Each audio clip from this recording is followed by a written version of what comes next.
इमरान खान डट गया, हुकूमत ने 6 हफ्ते का मजीद वक्त मांग लिया। रजीम चेंज 3 शुरू हो गया।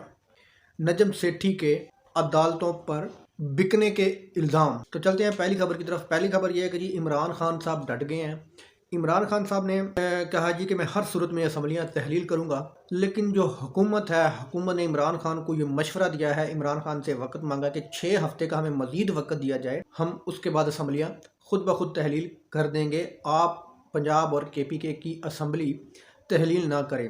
यह हुकूमत की एक नई चाल हो सकती है। कुछ वक्त और मिल जाए इमरान खान को जो नाअहल करना है उस केस के लिए, कि कुछ वक्त और मिल जाए, तकरीबन 1-1.5 महीने के अंदर इमरान खान को जो नाअहल करने का प्रोसेस है वो ख़त्म हो जाएगा, तो मुकम्मल हो जाएगा, तो उसके बाद इमरान खान को नाअहल कर दिया जाएगा। ये हुकूमत की एक प्लानिंग है। प्लानिंग के तहत वो वक्त मांग रही है इमरान खान से। रजीम चेंज 1 फेल, रजीम चेंज 2 फेल, अब रजीम चेंज 3 लॉन्च किया है जी इम्पोर्टेड हुकूमत ने अपने सहूलतकारों के साथ मिलकर।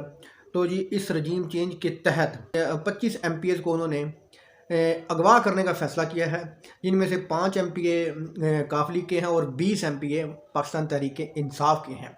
इन लोगों को धमकियां दी जा रही हैं, इनको जलील और रुसवा करने की धमकियां दी जा रही हैं, इनको डराया जा रहा है, धमकाया जा रहा है। हम लेके आ रहे हैं अदम एतमाद, अगर आप वोट डालने गए तो हम तुम्हारा ये हशर करेंगे, तुम्हारी फैमिली का ये हशर करेंगे, तुम्हारी जायदादें हम ऐसे कर देंगे, तुम पर हम फलां केस कर देंगे। मतलब कि लोगों को डराया धमकाया जा रहा है। रजीम चेंज 3 की तैयारी हो चुकी है कि किसी सूरत भी इमरान खान को हुकूमत में नहीं आने देना। जनाब ये भोंडी हरकतें इम्पोर्टेड हुकूमत ने, जरदारी, नवाज शरीफ और शहबाज शरीफ ने दोबारा शुरू कर दी हैं इमरान खान के बंदों को तोड़ने की। अब देखते हैं कि आदम एतमाद आती है या एक सिर्फ़ और सिर्फ ये एक इमरान खान को डराने की कोशिश की जा रही है, या परवेज़ लाई को डराने की कोशिश की जा रही है। अगली खबर यह है कि नजम सेठी साहब ने अदालतों पर बिकने का इल्ज़ाम लगाया है।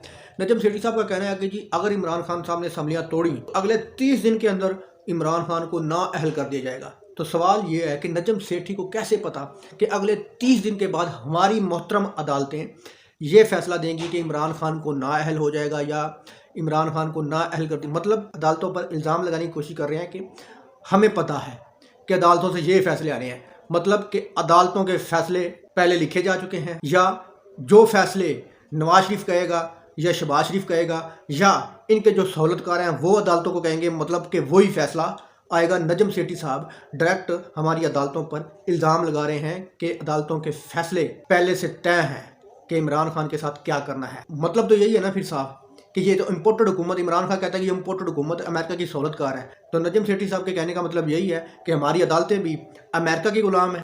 जिस तरह की ये इम्पोर्टेड हुकूमत है, नवाज शरीफ है, शहबाज शरीफ है, जरदारी है, बिलावल है, इस तरह की हमारी अदालतें भी, हमारे इदारे भी अमेरिका के गुलाम है। तो नजम सेठी साहब हमारे इदारों पर बहुत बड़ा एलिगेशन लगा रहे हैं। क्या इन पर कंटेम्प्ट ऑफ कोर्ट का कोई चार्ज लगेगा, या कंटेम्प्ट ऑफ कोर्ट सिर्फ इमरान खान जैसे शरीफ लोगों पर लगती है? दोस्तों वीडियो अच्छी लगी तो लाइक करना, चैनल को सब्सक्राइब करना। अल्लाह हाफ़िज़।